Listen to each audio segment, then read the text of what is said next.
سيداتي سادتي، السلام عليكم ورحمة الله وبركاته، ومرحبا بكم في قناة الصنهاجي للغات والدروس. هذه المرة مع الدرس الرابع من دروس تعلم اللغة الإيطالية، مستوى A1، يعني المستوى الأول. في بداية هذا الدرس سنبدأ بشرح هذين الحوارين. lavorate in coppia يعني اعملوا، يعني مثنى أو كل اثنين يعملان في بينهما. ascoltate استمعوا، ascoltate دي نوفو من جديد، ascoltate دي نوفو. completate i dialoghi استمعوا من جديد وأتمموا هذين الحوارين. نحن قمنا بتكملة الحوارين. ما يهمنا في هذا الدرس هو شرح الكلمات، وبالتالي تصريف الفيربو essere، يعني le verbe être، فعل كينونة في اللغة الإيطالية. الحوار الأول بين ستيلا، جانا، بوب. ستيلا: buongiorno، صباح الخير. جانا: questi sono Gary e Bob، هؤلاء هم غاري وبوب. تشاو، يعني تشاو هي التحية، يعني مرحبا. تشاو. io sono، أنا جانا. je suis جانا. io sono جانا. siete americani، أنتم أمريكيون. io sono بوب، قال بوب io sono americano، أنا أمريكي. lui أستراليانو، هو أسترالي. أنا أمريكي، بوب أمريكي، ولكن غاري أمريكا، أستراليا عفوا. أنا أمريكي وهو، يعني يعود على صديقه، أسترالي. الحوار رقم 2: جورجيا، ماتيو، دولوريس. جورجيا: تشاو، كويستا إي دولوريس، مرحبا، هذه دولوريس، يعني يقدم صديقته. piacere Dolores, io sono Matteo. sei spagnola؟ piacere يعني تشرفنا. دولوريس: io sono ماتيو، أنا ماتيو. sei spagnola، هل أنت إسبانية؟ يعني دولوريس فتاة: هل أنت إسبانية؟ دولوريس: سي، نعم. إيتو، وأنت؟ ماتيو: sono إيطاليانو، أنا إيطالي.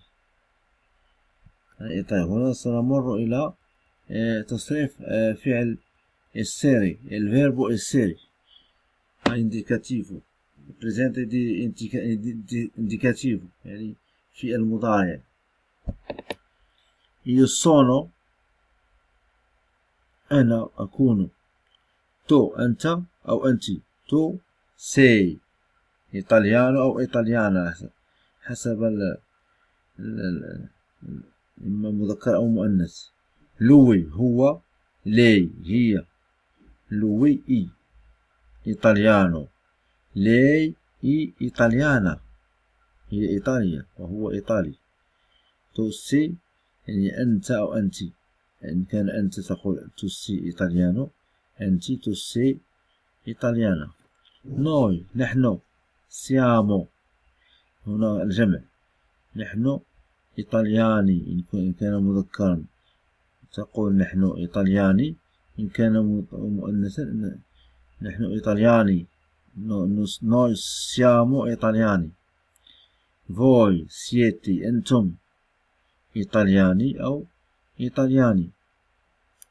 loro هم sono إيطالياني أو loro sono italiani، إن كان مؤنثا. المذكر ينتهي بإي والمؤنث ينتهي بإي.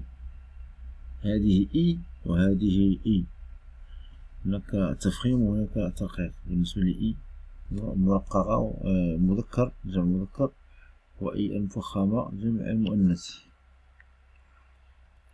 الآن سنمر إلى هذا التمرين. osservate e disegni، يعني لاحظوا هذه الصور oralmente يعني شفهيا. costruite ركبوا delle frasi جمل come nell'esempio كما هو في المثال. مثلا lui e Paolo، هذا هو باولو. إيطاليانو، إنه إيطالي. في اللغة الإيطالية قد نستعمل الضمير وقد لا نستعمله.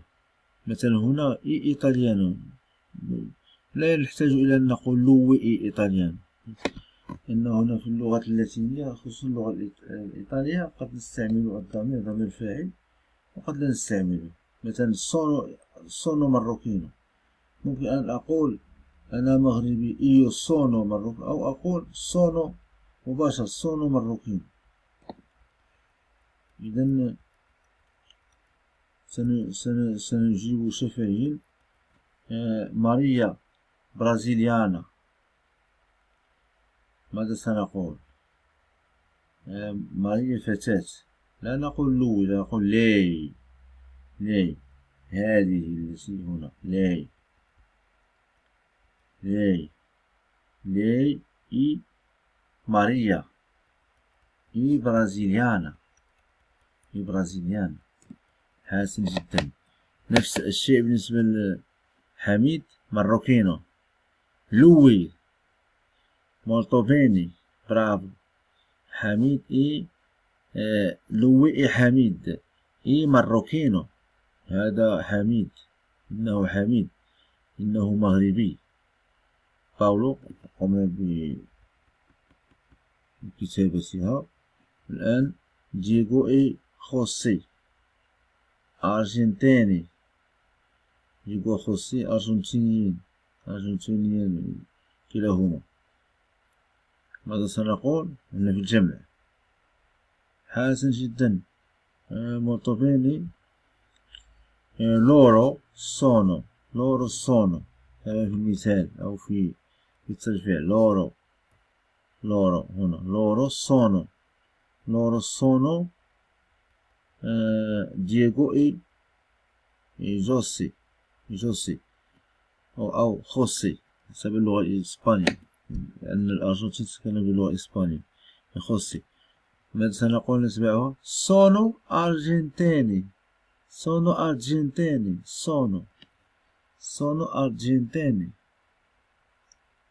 دائما صرف فعل الكينونة في اللغة الإيطالية هو مهم جدا. ماريا إي كارمن نفس الشيء، الجمع. molto bene ماريا إي كارمن. loro sono Maria e Carmen. sono spagnoli. انظر اسبانيولي هنا مؤنث، جمع مؤنث. ماريا اي كارمن فتاتين. loro sono Maria e Carmen. سنحاول أن نكتبه هنا بعد الأمثلة.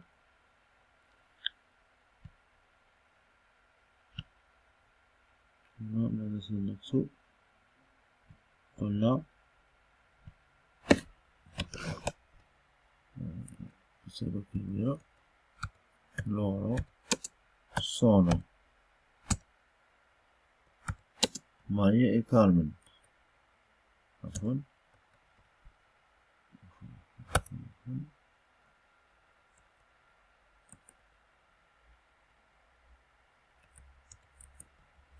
ماريا e Carmen.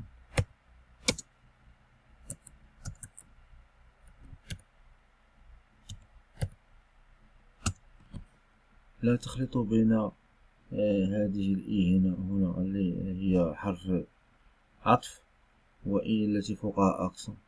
التي فوقها أكسون ثاني فيربو إسيري في تروزيام بيرسون. لوي مثلا إيطاليانو. لورو